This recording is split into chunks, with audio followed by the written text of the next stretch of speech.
I rise today in support of our local small businesses and retailers across Colorado. Senate is in a quorum call. I'd ask unanimous consent that the quorum call be lifted. So ordered. Thank you, Mr. President. So let me begin again.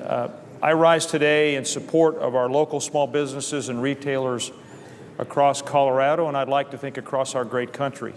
Senator Durbin and Senator Enzi have introduced a bipartisan bill, the Marketplace Fairness Act, of which I'm a co-sponsor.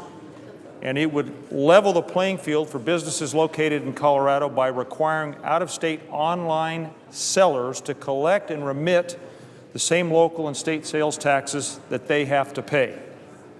It just makes common sense, which is why a similar amendment during the budget debate a few weeks ago, which I also co-sponsored, passed by a bipartisan vote of 75 to 24.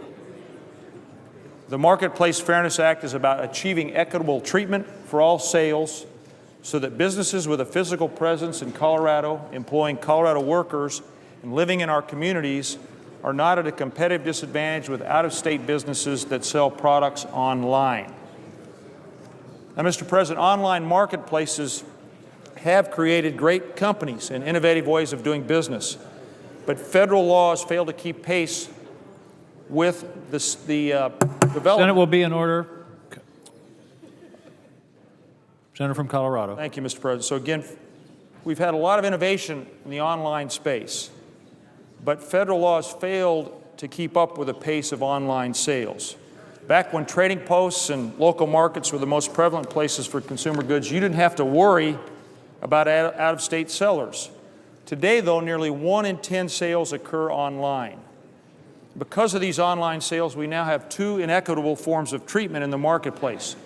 One, Mr. President, where local brick-and-mortar retailers have to pay sales taxes, and one where out-of-state online retailers get to take advantage of a loophole and avoid collecting any sales taxes at all. And this is, unfortunately, it's created a disincentive to shop at and support our small local businesses. Now, it's been said for at least a decade that fixing this inequity is too difficult or will burden certain online retailers or consumers. However, it should be noted that this legislation requires states to simplify sales tax laws that apply to these out-of-state sales, in addition to providing software free of charge to sellers in order to make the task of collecting and remitting this revenue as painless as possible. Many states have already taken this step. My state of Colorado, Mr. President, is considering legislation this year to conform to the rules set out in this bill. The version that we are going to consider of the Marketplace Fairness Act has been negotiated by members of both political parties, and it's a testament to what we can do when we work together to benefit our country and our economy. Not only will this legislation help level the playing field for mom and pop shops across our state and our country, it will help restore a lost revenue base for local governments that's slowly been eroded with the expansion of online out-of-state sales.